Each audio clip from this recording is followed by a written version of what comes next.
Welcome to another episode of Big Ego Media. Got a special guest goes by the name of S. How you doing today? I'm doing great, man. How you doing, man? Yeah, not too bad. I think after London, after London, Birmingham is the place where I've got the most interviews. So after London, Birmingham was the second place where I've had a couple from Manchester, but Birmingham's been the one. Okay. How's your journey down? It was hell, but I got here in the end. I'd say that's the longest train I've ever taken in London. Yeah. It's like the transport up here is different, but London's good vibes for business though, I'll say that. Yeah, so did you come up often? Pardon? Do you come up often? As often as I can, but like it costs £50 to breathe oxygen, so as often as I can. No, I hear that. I mean, let's go from the very start, as we always do in my interviews. Where are you from and where did you grow up? Okay, so originally I'm from Birmingham. My mother's from Perry Bar and my father's from Handsworth. And I mainly integrated between the two locations. I'd say like I spent a large portion from 0 to 13 years old around Perry Bar. Then from then onwards, I went close around the hood where my dad lived. And then from there I went to Coventry and yeah. What's your nationality? My mother's Ghanaian, my father's Jamaican. Oh, so you got best of both worlds. Yeah. I mean, you talked about having to go to two separate areas, so I'm assuming your parents weren't together. Yeah. And was that from childbirth? I'd say they were married when I was born, but I don't remember any of the relationship. Okay, so you just always remember them being separate. Yeah, that's the norm for me. Like if I was to see them hug or anything, that would really be weird for me right now. Yeah. You got other siblings? Yeah.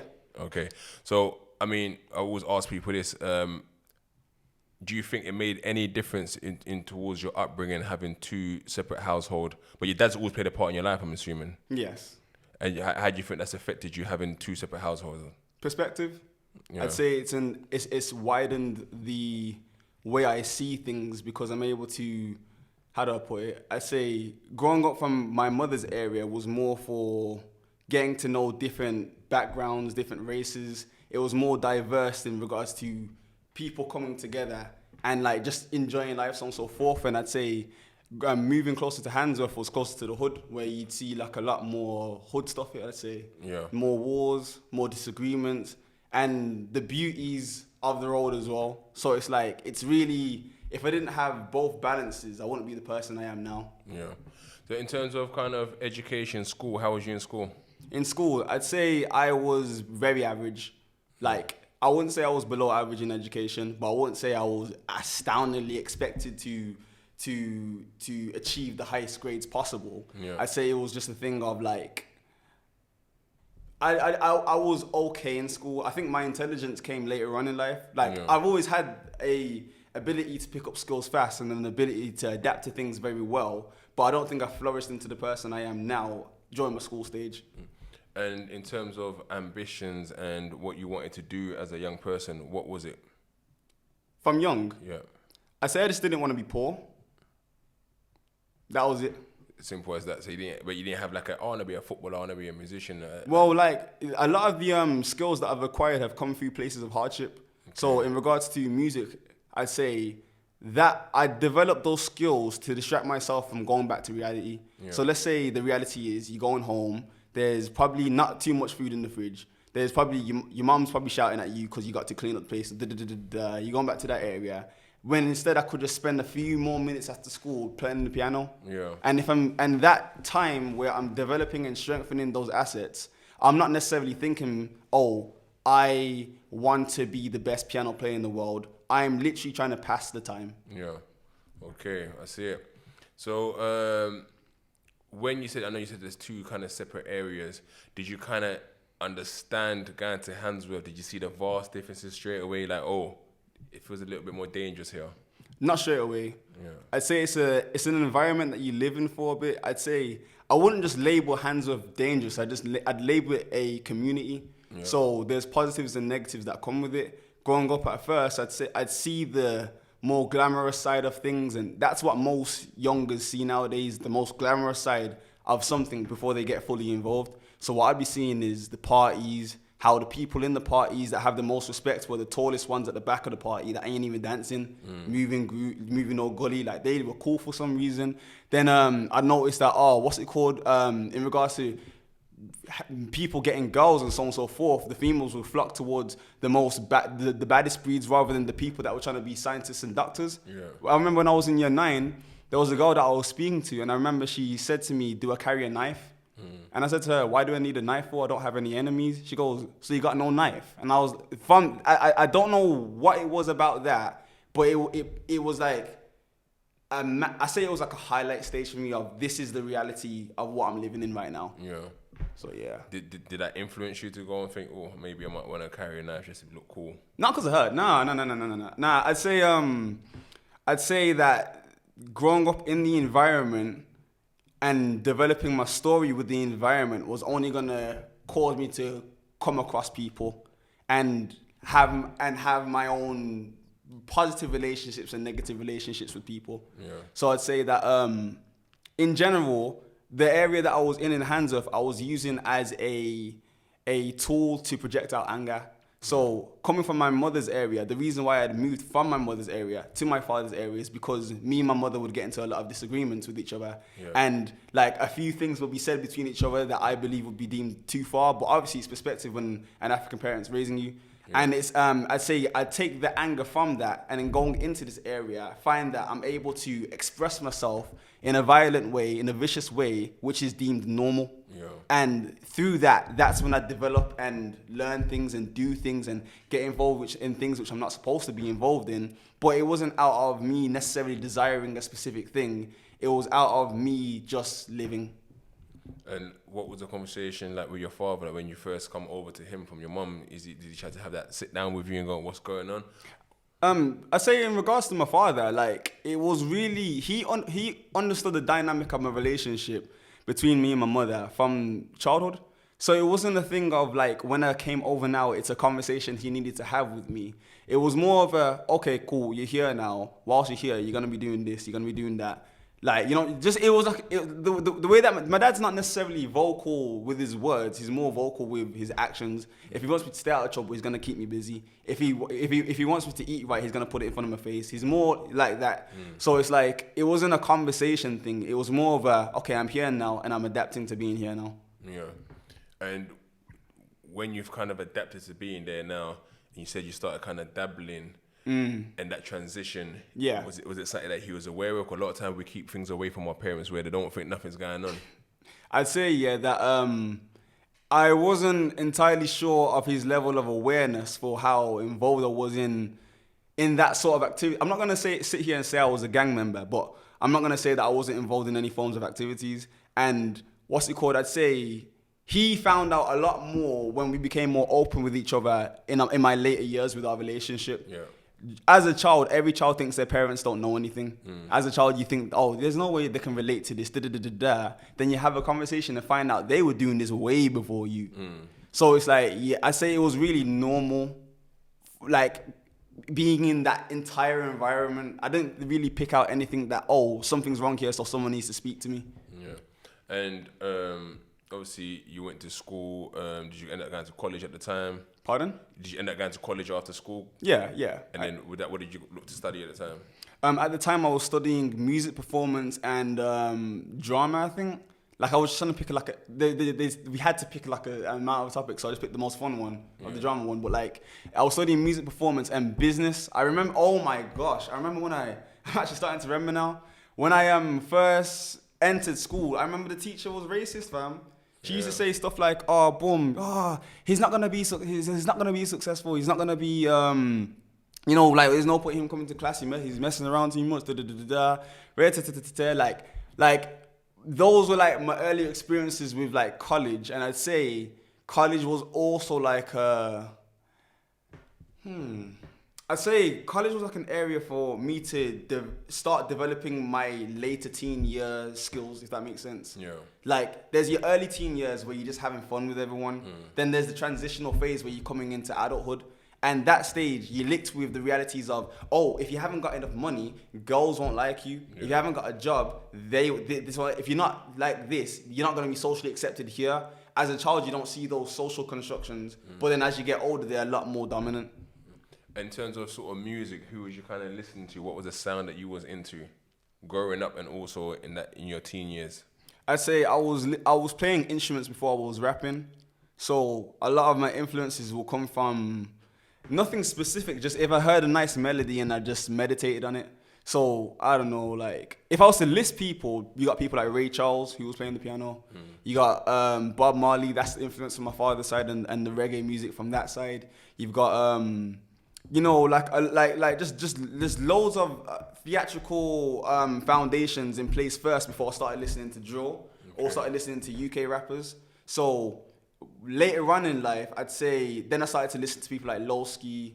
I started to listen to people like 6-7. Started to listen to people like just the norms, but like it was just from a perspective of figuring out what the genre is for now. Yeah. For what people are listening to. So it wasn't necessarily something that you was involved in, just like, okay, I'm just paying attention to what's going on out there, basically. Yeah, my foundation was set with the instrumentation of things. Yeah, and that's quite refreshing and different because we don't get a lot of people here when I tell them like who we kind of listen to. No one really mentions Ray Charles or Bob Marley, even though they don't know that's what their parents were listening to. The origins. Yeah, they don't just tell me, I'll listen to this person and that person and not looking back at the history of what they were actually being influenced by from a very young age. Yeah. And so at which point did you decide, okay, I'm going to try and jump on this music thing and try and take it seriously? 16. Okay. At the age of 16, I remember that my friend was rapping and I heard him rapping and it sounded all right. So I thought, you know what, let me just give it a try. So I ended up writing a verse, rapped it, and I remember the first word he said to me was like, yo, bro, you're going to blow. I'm going to bang you in your face if you don't go studio. You have to go studio. Da, da, da, da, da. And obviously, I was like, okay, cool, let me give this a try. Stepped into the studio. And because I was like good from the get-go, like I'm not going to make up a story that I struggled and that I actually was always good at rapping to some degree because I understood the fundamental necessities of it from the get-go. So it's like, because of that, it was easy. Like I didn't even feel there was a challenge phase for it. Yeah. And that's what, because of how easy it was, that's when I started to say, I can profit from this because I'm not even struggling to create this product. Yeah. So like I'd say 16 was when I started rapping. And then in this time period, I guess post 16, decided you're gonna go to university. I'd say in between 16 to 18, I was still around Birmingham. And I was still, like, I think I was diving heavier and heavier into, like, my negative influences. Yeah. Like, just because as you get older, you're just more exposed to the positives and negatives. Yeah. And it's like, like beforehand, I'd say, when I first started to have enemies, it will be a thing of you don't actually know who they are. It's just normal to beef that area. Yeah. You don't actually know their background or why you don't like them, so on and so forth. It's just that the rules of this area is that you don't like that area in it. But then as I got older, I started to come out of that and started to fall into, I really individually don't like this person. Yeah. I really, because of this, I don't like this friend that used to be my friend no more because of this. So now this has to happen. As I got older, the relationships started to become more individualized. But then I think I got to the age of 18 where I'd like done a few madnesses and I said to myself, you know what, my conscience is starting to grow now. I'm actually starting to reflect on, wait there, I didn't actually need to rob that geezer. Wait there, I didn't need to take that geezer's phone. I didn't need to do it. And I started to reflect and I started to have an epiphany and I said to myself, whoa, something needs to change because I don't know about you, man. I actually don't want to go jail. I feel that's not normal to say. It's crazy. And then uni was something you said, I'm gonna do this and just to escape that lifestyle? I say university, that was I entered university with the mindset of, yo, if I continue in this direction, I'm going to go jail. If I continue in this direction, things are gonna go left. So just go to here because it's not in that direction. Not for any specific reasons at first, but then I remember in the first year of university, that's when you're granted student loans. Now, being a kid coming from the hood and coming from poverty, being someone coming from that type of lifestyle now, then you just give them $3,000 every 3 months. There's no way I'm spending it smartly. Like I was buying food, Deliveroos, Just Eats. I wasn't a big clubber, but like I was just spending money dumbly. Like I'd Uber it to the shop down the road. Like I was moving mad in it. But then then you get hit with the other side of adulthood reality where you're on your own. I was looking at my bank account like, whoa, wait there. My mom can't just make food now. There's not just a roof over my head. Like, I was actually starting to like deep these realities. So then what was the first thing that I tried to do? Like, I actually haven't said this out loud, you know. Okay. So one of the first things that I tried to do was instincts, try to rub the food from a store. I'm being dead serious, you know. I remember I was down to like, I had like £150 max left in my account to last me about another month. So boom, I'm like to myself, I need shopping. I've tried to go to a shop now. I ain't gonna say the shop. I've tried to go to a shop. I've tried to get all the shopping, scan it through, and like, you know, like I tried to just walk out. But then as I tried to walk out, tell me how all I hear is beep, beep, beep, beep, beep. Then I turn around, security guards locked eye contact with me. Yeah. So now I'm looking at him and he's looking at me. And I'm looking at him and he's looking at me. Then I'm like to myself, yo, is there something wrong with your machine? He goes, we'll find out in the back. Come here, mate. Let's have a chat with you. And I've gone to the back. Picture.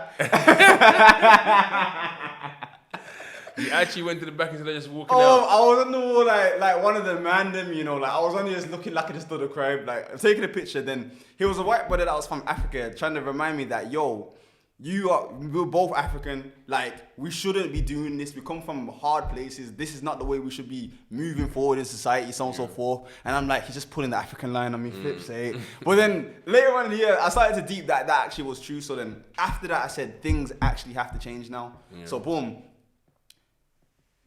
I ended up taking that 150 and going on Amazon and looking at the first thing I could find that could relate to me, studio equipment. Yeah. I saw a Focusrite set. You get the interface, headphones, and the microphone for 150 quid, which was literally just enough of what I needed. Yeah. So boom, I bought that now, and then I put on Snapchat. I'm a producer. I don't even know how to produce at this point, but I've put it all over Snapchat. I'm a producer. I'm better than this guy. I'm better than that guy. Come on down. Come get your tunes mixed properly. Yeah. These times I don't know how to mix. But then a couple people popped up now, and then my first clients. I remember I was in a studio session. I'm literally talking like I know what I'm talking about. I don't know anything. And these guys are like, yeah, I hope it's gonna be good. And I'm like, yeah, man, yeah, it is. But then, and were these guys just from your uni as well? No, they were from Birmingham. Okay. All my clients, they were coming from Birmingham to Coventry. Yeah. Like, cause those are the only people I had direct contact with a lot in it. So like, I ended up doing that for a bit. Then I ended up developing. Then I ended up becoming very skilled in it to the point where people were going to their normal studio sessions in Birmingham and asking the producers to send me the vocals to mix because I can pick onto things very quickly. Yeah. But then what I also started to notice was that people would say, "Okay, cool, we've got the tune now, and now we just need to get the video shoot done." And I'm like, "Huh? Video shoot? What do you mean video shoot? How do video shoots work?" It goes, yeah, we're just gonna go book this and book that, How much do videographers get paid? Oh, they get paid like £400 a shoot, you know. And I'm paying £15. I'm doing 15 an hour. I goes, you know what? Let me just do some research. So they've gone now, research into it. Okay, cool. My studio, my university actually offers. It allows you to rent equipment for free and return it back to them before Friday. Yeah. So then I end up booking out Audi R7s, lighting equipment, stabilizers, so on and so forth. And I end up starting my own business as a videographer. Then through that process of me growing that and shooting for loads of people in many postcodes, I learned that postcode beef doesn't actually exist. It's actually a perspective entirely.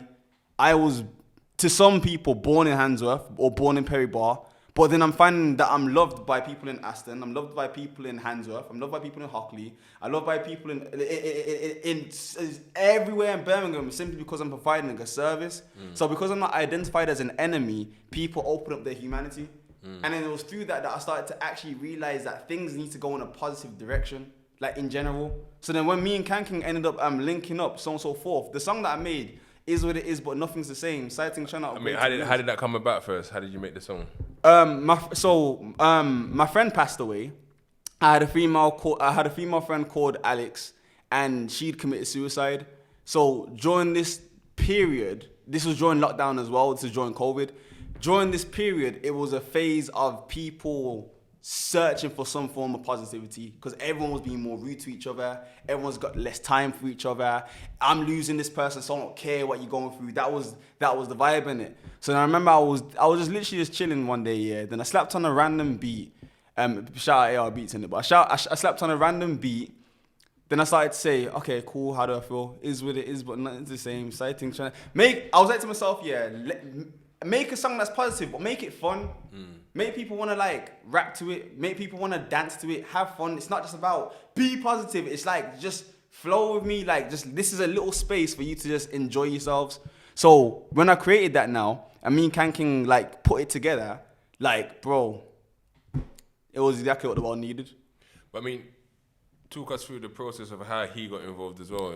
Okay, so it's not just me on the track. I'm Ess2Mad and CanKing is the other individual on the track. What had happened was, I remember I was in Birmingham heading back up to Coventry one day, and then I remember I said to myself, you know what, let me go check on my brethren, like say go on to him, you know, it's whatever, innit? We already recorded the track as a song. We didn't have any intention behind it. We just said, oh cool, this is a song, it's a banger innit? But then, as I was passing through, he was like, you know what, yeah bro, I'm about to head up to London tomorrow. If you sleep over today instead of going home tonight, yeah, we can even record like a little promotion video for it. And I was like, oh, wanted to go bed, you know. He was like, no, trust me. I'm like, okay, cool, fine then. So then, I've stayed over. I even had my camera. He didn't even have his camera on him. I literally had my camera on me at the same time. So we ended up taking on my camera and flew up to London, yeah. And then the plan that I set for him was that, okay, I said to him, okay, cool. So we've got this track now. The best way for it to blow up is if I pretend I'm a stranger. So this is the plan. I'm going to appear on your platform and say, yo, I'd like to perform this guy's song. You're going to say, okay, cool, whatever. I'm going to start rapping the lyrics, yeah? These are going to be my lyrics, but I'm not going to let people know. I'm going to act like it's someone else's lyrics. Rap it. Then what you're going to do is you're going to grab the microphone off me halfway. Then people are going to go crazy because you're on the song and they didn't know it.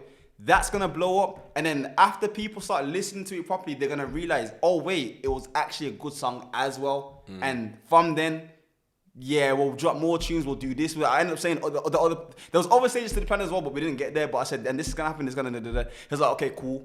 So then boom, that is exactly what happened. So you manifested it and it happened. Exactly what happened in the exact same way. Like, if anything, we took it a step further because when we actually dropped the track now, yeah, it first blows up on YouTube. Then Spotify catches onto it and it ends up like I'm going crazy on there. Then TikTok started coming in at this phase. So then this is what took it I believe took it to a global level. It had already built up its momentum, but this took it to a global level because people can get involved. We could create challenges that made people want to rap along as well. So then I remember going on TikTok and scrolling through, seeing millions and millions of views of people doing their versions to the challenge. And even like what's it called? I remember one in particular artist, yeah, called Lils. We was on FaceTime and he ended up telling me that when he done the challenge, it ended up contributing to his song blowing up and him going #1 in the UK. So, and then we met Yeabsra afterwards, and he's been enjoying social media way more since getting involved with that Let Me Land phase. But bringing it back to the original standpoint, I wanted to create something positive, and it did positive things. And with that, when you're seeing the reaction, could you believe it, or you always knew that was gonna happen? It was a mixture of multiple emotions. It was a mixture of feeling glad, and it was a mixture of fear, alongside a mixture of humbleness. Like me feeling humbled to some degree, only because it's like, okay, cool. I'm happy that I'm now in this position.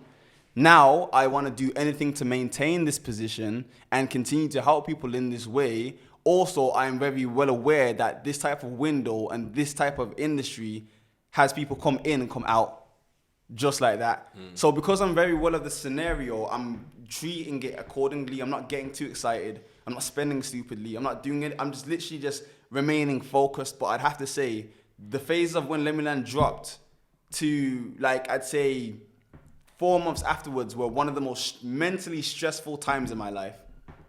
So all the time people kind of, and that's what I always say, like, everyone says, I want to be rich, I want to make money. And I always hear things like rich people are the most stressed people sometimes, although the money helps. But, and what also amplified the tune that you guys worked with a young man that had disabilities, and that kind of made the tune go even further, right? Yeah. You gonna talk through that? Okay, so 2 seconds, sorry. So one day, during the process of us putting the Let Me Land promotion together, we do different things such as duets, or we'll do meet and greets in persons, some in Stratford, some in Leicester Square. Now, we'd organise a day to fly up to Leicester Square and record a massive meet and greet with everyone on social media. So we flew up now, yeah. And then there were around 10, it wasn't just Yeabsra that was there that day. There was around 10 or 15 other kids, different backgrounds that wanted to be involved as well. So then, as soon as we set up the, we've set up the camera, we've started recording now. I've said is what it is, but nothing's the same side, trying to upgrade to the mains. Yeabsra's come along now and he's rapped his verse, but the issue was that his verse wasn't the best. I'm gonna be honest, it wasn't the best. If anything, it was so bad that was the reason why it blew across social media. It blew because people were more picking at the bad side of things rather than the positive, because that's just the economy that we live in now. So that's now blown up crazy. Yeabsra's known all over the UK. I'm seeing every rapper commenting underneath this guy's thing. Everyone's saying, oh yes, bro, yo, you done well, da da da da. People are clowning him, people are showing love to him. He's now in that world. But then I also remember that one of the things that stuck out to me was my father's advice. He ended up saying to me that he's proud of me and he's happy that I'm going through, I'm achieving and growing, but you've now turned this boy into a meme. He's now like known for being a joke. Like when he's walking through society, people are just going to laugh at him. That's his label. So it's like, is there nothing you can do? Da, da, da, da, da. And I said, all right, cool. So this raised my conscience, innit? And then I said to myself, all right, fine. I'll chat to him, innit? So I've got him on social media. Then at the same time, I'm seeing that I believe AJ Tracy he's made a post now saying that what's it called? This Yeabsra kid, everyone's laughing at him. That's wrong. We shouldn't be laughing at him. We should be pushing the next generation of artists. Get this kid to reach out to me, and I'm gonna mentor him with music, or I'm gonna help him with music. Yeah. So then, boom. Oh, that's blown up now on social media. Even CanKing said a few things back to that, and Festfire's got involved, and like, you know, it was pretty controversial in it. Yeah. But then I remember that one of the days I was speaking to Yeabsra, and I was saying to him that, yo, Yeabsra, so like, what's happening with music, so on and so forth? Like, you got any tracks coming? And he goes, oh yeah, well I've recorded this. I went to the studio with AJ Tracy. He goes, oh, you two made a tune. He goes, no. But like I recorded at the studio. I goes, oh, okay. So like, did he mean? Oh yeah, did like, you know? He goes, oh yeah, no, he was nice to me. He was lovely. I goes, but like, you know, we didn't record any tracks though. And I goes, oh, so like, what's the plan now? Oh, yeah. I was like, oh, okay. So basically, nothing came from that apart from a studio session. That's what I believe. I believe came from that. So from that, I felt that the necessary thing was for me to now step in and make something happen for him. Yeah. So boom, I made sure I definitely ensured I didn't go on social media and tell people what my plan was with this kid. But before you continue, do you then feel like AJ Tracy just used the moment as publicity? I think there was a large element of him genuinely feeling like he wanted to help the kid. Yeah. I genuinely believe that, and I don't think that what he done had any negative intention behind it. My only thing is that I focus on the conclusion of what the action is. Yeah. Like a lot of times the people in relationships can do the most horrible things from a place of love. Yeah. And it's like, I understand what he was saying. Yo, this kid, it's not funny that that everyone's laughing at him, so on and so forth. But my only problem is that when you title it with, I'm going to mentor him. Yeah. That's the only thing when you title it with that, and then there isn't a mentorship involved, that's when I kind of disagree with the movement a bit. Yeah. I agree with where it came from. I just don't agree with how it was carried out. Yeah. And then you decided you're going to step in. So what did you do next? So then I ended up, I've contacted Yeabsra and I said, yo, I'm going to turn you into an artist. Like, this whole joke thing's over now. I'm going to turn you into an artist now. So what's happened? I've paid for a studio session now, and I've gotten into contact with Yeabsra's father as well, and I said, yo, let's arrange it for him to come down on Friday. We'll get this done. He's gone, okay, cool. I even ended up, what's it called? I ended up, what happened again? I filmed a day in the life episode because I had this series going along. I've been out of a crate called Day in the Life things in it. So I recorded a day in the life episode of it that documents it in it. But it's Yeez was in the studio session having fun, rapping, so on and so forth. But then I remember that I've now said, okay, cool, song time now. I've written a chorus now, and I even the second half of the chorus, I even melodically sung it a bit. But then I'm thinking Yeez was gonna take this chorus now, head into the studio session and just rap it like normal. The guy has taken the lyrics now and he's gone off with it, bro. I'm talking about, he started singing, got me screaming, jeez, got my mind on peace, I'm in the back of the Uber rolling. When he started to actually sing it melodically, I started to say, yo, this guy's actually got a little something there that can be used, He's got something, he actually sounds good. Yeah. People keep thinking that he's this big joke. He actually has vocals better than some people. Yeah. So then, when he's rapped that now, I ended up slapping my verse on it. Then I remember, do you know DTG? Sounds familiar. He was on the tune with Simba. Sure you wanna put it in a rover? Yeah. Yeah. So basically, he was also talking to Yeabsra at this point. So I think coincidentally he was in Birmingham at the time, and then he was like, "Yo, what's it called? I'm in Birmingham. What's up?" And then it just came together that we all just done the track together. So then he ended up jumping on the track as well, and then that was the turnaround for Yeabsra, I'd say, because on social media now, instead of seeing, oh, ha, he failed at this challenge, people are like, yo, he's got this tune coming. But then everything can be controversial on social media nowadays. Yeah. Some people were starting to say, oh, should we really be trying to blow up disabled rappers? Should we really be trying to push people who are handicapped or push people that have these things that slow them down in the music industry? Or are we going to turn the music industry into a joke, so on and so forth? But why not? See, that's the point I don't understand. That everyone's a human being. That's like saying, should we have football for people with disabilities? Should we have, everyone's entitled to participate in every part of society, wherever it is, irrespective of their background, ability. So, I think you guys done the right thing as long as it's not exploitative, basically. Yes, and in general, this is the thing though. Business in general is exploitative. To some degree, whenever you speak to someone, it's a transactional conversation you're having. When you're speaking to someone, you know what value you're going to provide and you know what value you're asking for in the process. 100%. That's understandable. Where where the balance is when you know you're providing that value for someone else, not just taking from them. Yeah. What I'd find was happening with Yeabsra a lot is that people would be like, yo, Yeabsra, I remember this happened. I brought Yeabsra to my headline show on it because I wanted him to perform for everyone, so on and so forth. I noticed that some rappers there were literally like, oh, yo, Yeabsra, okay, can I jump in this TikTok with me and perform a song for me? And then they go through a list of trying to get Yeabsra to perform their songs. Then afterwards, forget him. And that was a trend for him. He was like this thing that will blow up people's songs, so on and so forth. And that's what I'd call exploiting. What I tried to do with him, a lot of the things that I'd done with him, I had done in silence because I didn't want to appear like that. And that was never the intention. We ended up doing another song, Shaky Ends, after that one. Same process. I writ this part. He writ this part. We put it together. Boom, blows up. And it's I remember seeing the clip when it first came out, so I've not kind of followed the story otherwise. But I think it's similar to, remember there was that guy, this white guy who used to be in his car and he's rapping along to other people's songs, and that kind of amplifies the people's songs, whoever it is. So it's I think it's from Sweden or something like that, I can't remember. And he was in a drill song, or so people just send him songs for him to repeat. So I see it as having legs in that as well. So if he's someone where people can kind of, do my songs for me in whichever manner that he does it, that could be a show for himself on YouTube.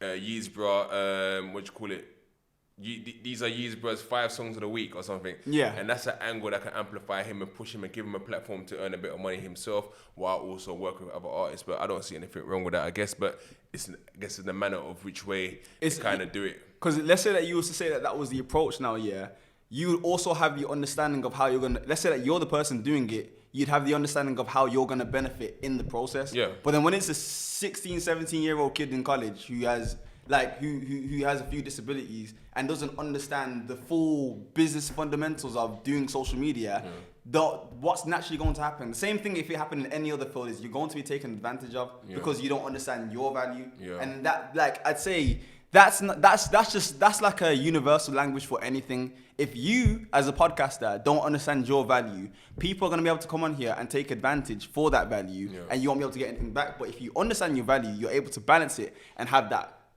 that tug of war for both of us to get the same positive outcome. Yeah. No, totally get it. And so, like, from the back of that, obviously the song was signed, and how did that do? And that wasn't for you. Was that money you've never seen before? Like, whoa, look at this check.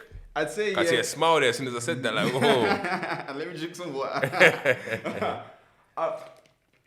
I'd say yeah. So the process for the money was interesting because it was never just like a set amount that was given to us. It was a negotiating process. So that's what also helped add to the stress within those first 4 months of me blowing up. When at first I'd have when the song first started blowing up, within that week, every single label had contacted my email. Every single one, from Warner Bros. To Sony to Island Records to this, that, even some game ones that have extensions attached to them. Like, everyone was contacting. So then the way it would work is that, like, someone would offer a price, and then if, like, you can say to them, yo, boom, this company's offering this instead. Are you guys trying to match it? And then they'd either say yes or no. If they say yes, then you're able to go higher and higher and higher and higher and higher and higher and higher. So what's it called? That's, I'd say the only issue is that, let's say sometimes an A&R, there can be two A&Rs coming from the same record label. So if they both are coming from the same record label, their source is the same source. That means that if one offers you, let's say, £70,000, the other one can't offer you £80,000 because it's coming from the same bank. But if another record label comes along and says, yo, I want to offer you £100,000, then these guys can be like, okay, they've offered 100, we're going to offer 120, just because it's the enemy, basically. It's competition, so on and so forth. So that's what we were doing. We were literally just like having conversations with multiple labels, talk to them, getting them to balance each other out. Okay. And then since 93 came into the picture. Okay. And then we settled with them. And you was happily compensated for that. Yeah, kinda. Okay. What's kinda? You wanted more or you didn't? I'd say that the entire circumstance was it's techie. Like, how do I explain it? Like, okay, cool. So they gave us an amount. So they gave us the amount that we were happy with the amount. For the initial deal, I'll just come out and say it. The initial deal that we were given was we got around 87. We were offered 87,000 each. Like, that was for the first track in it. But then I remember that when we signed with them, they wanted us to do an EP deal alongside with selling this song. So then we end up taking the first half of that second EP deal, but because we hadn't completed it on our side, we couldn't get to the last half of things. Okay. So that's the only reason why I say it wasn't. It's not. Don't get twisted. I was very happy with the amount, but it wasn't the full amount. But the circumstance was the circumstance. I mean, why couldn't you guys complete? What happened? Disagreements. Talk to me. I've just done a video a couple of weeks ago where I called it "The Snake Within." It's got 30,000 views on YouTube now. Just like a disagreement. Whatever disagreement, I just thought someone doesn't do enough work as I do, and he wants to be compensated the same. But he done some snaky stuff. Is yours similar to the snake within? Talk to me. What happened? So I'd say that my circumstance, like I say, for me and CanKing coming up, the circumstance was it was unusual. There was no blueprint set for it. Even though he was someone that was already hitting millions of views, he's entering the music industry. So there's no blueprint for us to follow. And there was no way for us to predict how we were going to be at the end of things. Now, at first, things were fine. We were making tracks, putting them together, so on and so forth. But what I personally believe is that a level of pride and ego started to come into it from CanKing's side. And because of that, we'd start to have disagreements about who's having shine on tracks, who's not having shine on tracks. And I remember saying that, I get you're annoyed at how much shine you're getting on tracks, but I've recorded around 12 songs that you haven't featured on and you haven't wanted to feature on. So it's like there's no active effort in any direction. It's like I'm starting to get the gist you don't want to work with me. Why did he think he wasn't getting no shine in the tracks? Why didn't he think he was getting any shine? Yeah. I believe it was coming from a place of, this is what I personally believe. I'm someone coming in, no fan base beforehand.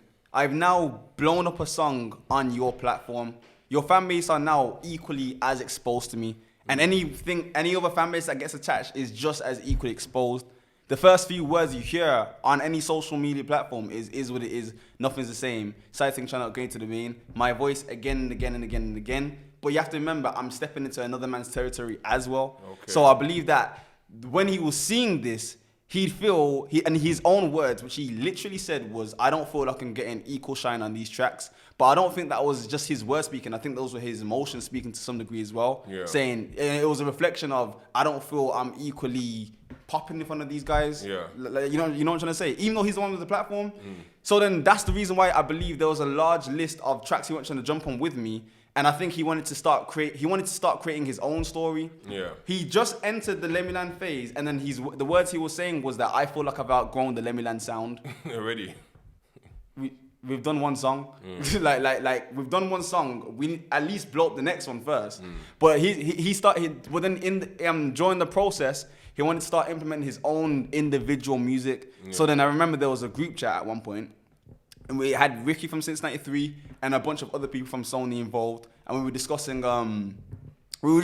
just tracks and so forth. And he'd entered. And the first thing he says is that, Ricky, I have a track that I'd like to release. I've already got the instrumental cleared. I've got everything cleared on it. I just need to release it now. Ricky said, okay, but you do know you've just signed an EP, a joint EP deal with S, and you're trying to bring individual songs. He's come with, yeah, but I want to release this song. Like, I'm still able to release it, and I feel like you're holding me back in the and I'm like, okay, cool. Then Ricky said, okay, leave it with me, and I'll come back to you and see what I can do. Then he's responded with, no. I'm more demanding than I am asking. Wow. That's what he said. Everyone in the group chat seen it, you know. So that at this point, I said everything's gonna go left after this. What was your kind of reaction when you saw that? Like, I was like, what, bro? Like, I remember, that my reaction at the time was, your decisions don't only affect you. So it doesn't even matter if he's in the wrong or right. This is messing with my bag, you know. It doesn't even matter if you felt I know what I contributed towards the entirety of us being here. And my bag's being messed with. Do you get it? Like, that was my annoyance moving forward with him, that even up till today, to some degree, still stays with me. Yeah. Obviously, it doesn't mean that I hate him or but anyone that loses 47 grand because of someone else is going to remember that forever. Yeah. So I'd say, that... Oh, definitely. Yeah. So I'd say people have done worse for less. Like, but anyways, what's it called? Done more for less, ignore me. But I was saying, in regards to him now, how do I put this now? In regards to CanKing, I remember that his standpoint was that he wants to be his own artist. He was very heavily influenced by iconic artists around the world, Eminem, this guy, and he wanted to have the same impact on the world. The only thing was that the musical element, this isn't with disrespect, the musical element did come from me. Yeah. We can't deny it. The social media element came from him. The actual part that people are listening to comes from me. So it's like, if I now start to step into things and say, I want to take hold of social media, I know the technicals of this algorithm and that algorithm, that can go there, that can do that. I'm going to sound like an idiot because I'm stepping into a lane that was never my strong suit in the first place. And then when you start to say, oh, I feel like I've outgrown the sound and I want to continue on my own journey, whilst we're still signed to a joint EP deal, only problems arise. So then Ricky's come now and said, you know what? Let's call this off and let's... In the music industry, has music going? Are you looking to sign again, or you would rather be independent? I'd say in general, like I've loved music since. Like, I'd say me becoming independent has allowed me to attain the skills I needed from the get-go. Because beforehand, because I was dealing with management and because I was dealing with multiple others, just other people within the industry, I started to lose my sense of independence. Yeah. And it got to the point where I'm letting them read over my messages for me, end up like, tell me if this is a good idea or if this is a bad idea, so on and so forth. But then I'm realizing that once everything was over, I had no links to these people because I gave them to my management. Yeah. So it's like, then I started to realize there's so many individual things I need to learn, and I can never put myself in a vulnerable position like this to allow transactions about my money to go over my head without me knowing anything. So then I started to independently research things. I started to reach out. I had my mentor. I remember I ended up doing different shows. Like there's this thing called the Mela, and it's an Asian festival type of thing that happens over the UK. And there's like it literally has like 10,000 people a show, 20,000, like just thousands of people. And my mentor he'd bring me on during this period as well. So I remember I was doing massive shows around Manchester, Birmingham, what's it called? Like just I can't even remember some of the places, but I was doing shows around there, and I was like to myself, you know what? Yeah, this is what I was supposed to be doing from the get-go. I remember flying to Dubai to perform at a wedding which had the Prince of Dubai there, like the actual like, because obviously the people that we were performing for, they were very linked in with Dubai. So that's the reason why even like the princes and royalty were actually appearing at the wedding. And when I performed, things like that will make me say, I'm from the hood and I'm now here doing this in front of these people. I have no limits, And then in general, like I even done like I done a headline show. I've directed all my music videos. I've done the choreography. I've done because I'm a director. I've created the artwork for all my music videos, shows. Just in general, like I'd say, it got to the point where I started to develop more of a personal relationship with my fans. Yeah. I started to actually speak to them on the level. I had people popping up to me saying, "Yo, S, I'm a kid that's like 14 years old, trying to make it in the industry. I don't know where to start with music. What should I do?" And I'm like, "Well, I've gone on YouTube, typed your name, and I can't see you. So start there. Like start off with making some music videos or producing content for me to look at and blow up." And obviously, it's like other kids will be talking to me about, my mother just got hit in a car crash. Yeah. Kids from Switzerland, like people from, this is around the world, Most of my fan base is around the world, by the way. It's not like this is English. These are from people all over the place, from like Germany, Netherlands, And one kid from Switzerland was saying to me that, basically my mother had passed away 5 days ago because she just got hit by a car, and that the only song I was able to listen to during that phase till now has been Let Me Land, because it's just like a positive type of tune, so on and so forth. So I wanted to thank you for that. And I was like, whoa, that is beautiful. But then it started to make me realize that, my goal is for the people. So that's where I say I'm at right now. So what's in line up for the rest of kind of 2023? 2023, so I'm taking things to the next level. Yeah. I've noticed that when I look at the algorithms on TikTok and the way that things are shaped now, TikTok's changed now.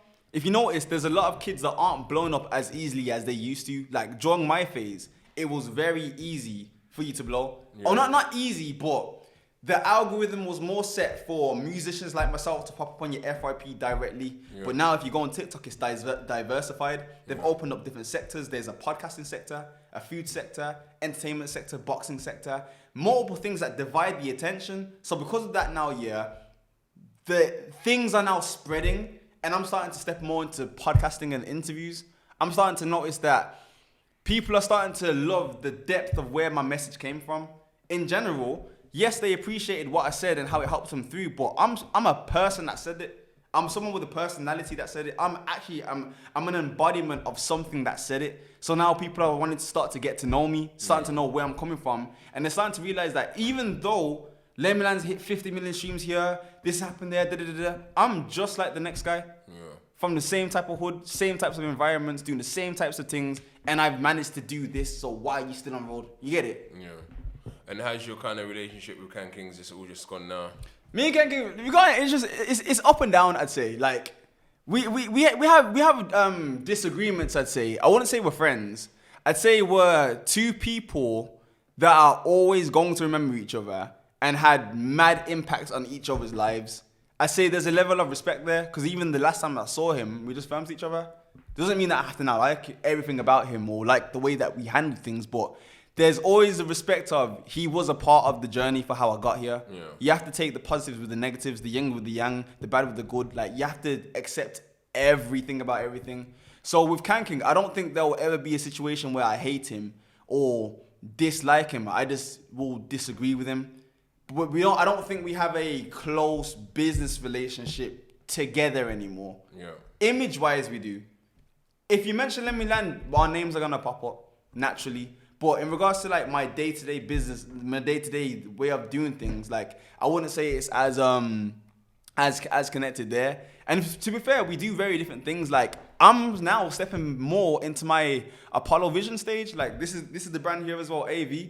Like I'm stepping more into turning myself into a brand. I'm now starting to think for the future now. So I'm no longer thinking, yo, boom, I'm an artist. Let me try and drop the next tune and blah, blah, blah. I'm thinking, how can I turn my video company into the next Foot Asylum?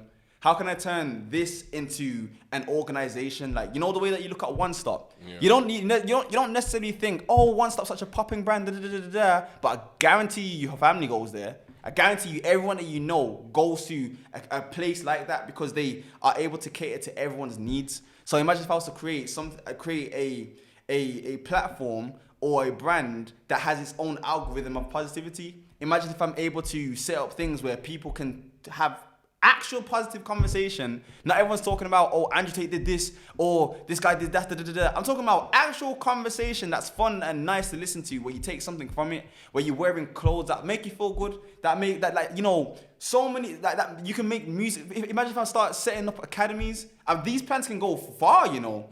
I could end up starting to create, like, I remember I've been in speaks with people that have talked about, oh, we're looking at building a country. Imagine creating like a civilization under the brand.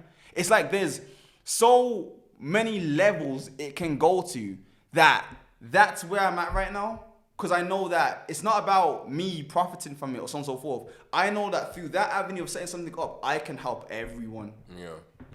And to be honest, I can hear the conviction in your ambition. I can see that you want to do it, and I believe in every single word you're saying. Respect, man. So just keep doing what you're doing, keep working, put yourself out there, and even just having a conversation with you, I'm inspired by it because I'm going through a transition of what we're doing with Big Ego Media as well. So that is beautiful, man. Yeah, it gives how would you describe how things are going with Big Ego Media? I mean, you can see the gentleman that's here working today. I put up a post last week and say, you know what, I'm trying to build up my team again to start things, because everyone comes to me for the interviews. That's what people mostly like, the interviews. But I'm like, and when I've tried to experiment, do other things like the football show, music show, people are like, nah, just keep to the interview. That's what we're here for. But I'm like, it's like the BBC, right? If you like Match of the Day, you watch Match of the Day. Yeah. If you look like EastEnders, you watch EastEnders. So you don't tell BBC don't put EastEnders on. So I'm like, nah, you know what? I'm gonna try and cater to different markets and see how it goes. And the whole process, just keep creating, man. Keep creating. Because what I always tell people, in the pandemic especially, when everything was shut down, the one thing that kept everyone going was content. That's how Big Ego grew, on content. So content is something that we're always going to have. When everything is closed, there's no clubs, there's no schools, we're going to be on our phones. So content is the way forward. That's what I'm talking about. Wait, so can I ask this then? Go on. So in regards to like how you've gotten to know like what was the glue that made me come together and want to put Apollo Vision together? What was the thing in me that made me want to do this, help people, the area that I come from, so on and so forth? What do you feel made Big Ego Media? Like, what gave you that motivation? What was the thing that done that for you? What did you see? I mean, I've always been a people person, and a lot of people don't know this. Some people do. So when I was creating Big Ego Media, right, I created this from prison. When I was in prison, actually. Oh, right. I created it in prison. I said I want to create a platform that gives young people and just a chance to promote themselves and so on. So I didn't have an idea exactly what it was going to be. Of course, when I came out, I started a football club, Hackney Wick FC, and that kind of. Oh, you started I'm interviewing you now. Like, I mean, if you see that's a football club sponsored by Netflix. That's how you're going in. So that's our semi-pro football club that I own. But with Big Ego Media, so I've done 8 years in prison, right? Okay. So part of that was linked to a case where a young person was murdered. Had nothing to do with me, but while I was in jail, I wrote 2 books. And when I wrote these 2 books, everyone in jail started reading the book. People on the outside started reading the book. So with that, everyone said, this has to be a movie, man. You have to make this a series. So when I came out, I thought, you know what? I'm actually gonna make it into a drama series, but to tell people the story of what actually happened in Peckham at that area between '07 and '10. I wanted people to understand what Peckham was like. So I started in these stories. This is a story of David. He was 14 years old. In 2008, this is what happened. Okay. And then that just took off. I started putting them on YouTube, and then Big Ego Media grew. Because it came at the right time because the pandemic, everyone's at home. And then I started telling my stories of when I was in prison and so on, just doing story times, and they just blew from there. And the whole point of it was telling story times not to glorify, but to educate. So my most watched video is how I got recruited as a Peckham boy. So that details how I got recruited, but also tells parents what to watch out for, so the consequence of it. So that's where it grew, and then from that we just kind of transition and doing different forms of content. But then, like, this is the thing though, like, you see how you just described that now, yeah? When I was growing up in my hood, yeah, the most advice the elders would say is stay out of trouble. Yeah. Like, that was it. Like that's about as far as it goes. And I do believe to some degree, everyone has that element of, yes, I don't want to see the young generation do bad. But I think there's a difference between an older standing on the block, shotting crack cocaine and saying, stay out of trouble. Yeah. And someone that said, yo, boom, I wrote 2 books for people on my wing. I've done this, I've created this, I put together a semi-pro football club that could literally, like providing opportunities. So that element that separates someone that says stay in school and someone that creates a foundation for people, what is that thing for you that makes you that person? I think just life in general, going through the experiences I've been through. I've had over 30 friends who have been killed. Over 30 friends have been killed on the street. So it's like, you don't see these sort of things unless you're in war. But we're seeing this live in the streets in the UK, in London. Yeah. So it's, for me, it's like, I wanted to change. When I was in prison, I saw so many talented young people. I was like, they don't know that they could be so great. No one's told them. Like, these young people tell me, raw, I didn't know there's such thing as semi-pro football. I'm like, what? You're not taught to be valued. I'm gonna create this when I come out. And then we just create this platform. One of our sponsors, London Fire Solutions, gave 5 of our boys permanent jobs. They're all working now. So I know 5 young people are now. So when we get like a sponsorship, someone say, oh yeah, I'm gonna sponsor. Yeah, of course I'll take the money. But I'm always like, what else can you do for our young people? And one thing, you know what? We'll employ them. So they gave 5 of our young people jobs. So those young people don't need to worry about getting involved in crime, not having money, because now you got a career path. One of them got promotion the other day. So that's my whole angle on it. Things like that inspire me, you know. You know the way that you said that you were inspired from my hongi, yeah? I'm inspired from hearing things like that. You see, through conversations like this where people ain't talking about, oh, let me stab that person. I've now just found out that, not even found out, I've now added a perspective to my own business that there are government benefits that can play a role in the assistance of making things better for everyone. And that's only through us having man-to-man, like, conversations. And this is another thing that I'm trying to inspire in my generation, because when you tell my generation, like, people my age or younger, yo, don't do bad things, they're like, yeah, okay, cool. Slap on Yanko, slap on the jaw. Like, they want to go straight back into it. But it's like, I feel it depends on how you do it. I think someone like me now, yeah, I'd be able to, I think I'd be able to get the message to even the lower ones because I'm someone that looks relatable. Yeah. 100%. Like, I'm someone that looks around their age. So if they're seeing me benefiting in this direction that we're talking about for making things overall better for people, yeah, that we can end up changing the trajectory of our community. No, 100%. But that's beautiful, man. No, I really respect that. No, I appreciate it. All right, that brings us to the end of the interview. Any last words for us? Anything you want to say? Last words, I'd say, yeah, that the journey that I've been on with my music has been I'd say it's been the most necessary journey to me knowing what I need to do now. I'd say, like, there were multiple positives, multiple negatives, and I accept every single part of it. When it comes to life, you can't just look at things from a perspective of just wanting to receive positive things, because some negative things can put you in the way for more positive things. So it's like, I'd say I'm grateful for everything, and I now know what I have to do, which is to inspire the next generation, to make things more positive for the next generation, to make like for colored people to now come up in the hierarchy, for us to now start providing opportunities for each other, so on and so forth. And I know that, like, if it's God or if it's whoever, I know that I was given this mission much more earlier in life because I know which people I have to target. So that's what I'm going to do right now, and let's see how it goes. Thank you very much. That Thanks, there man. Is another Big Ego Media interview.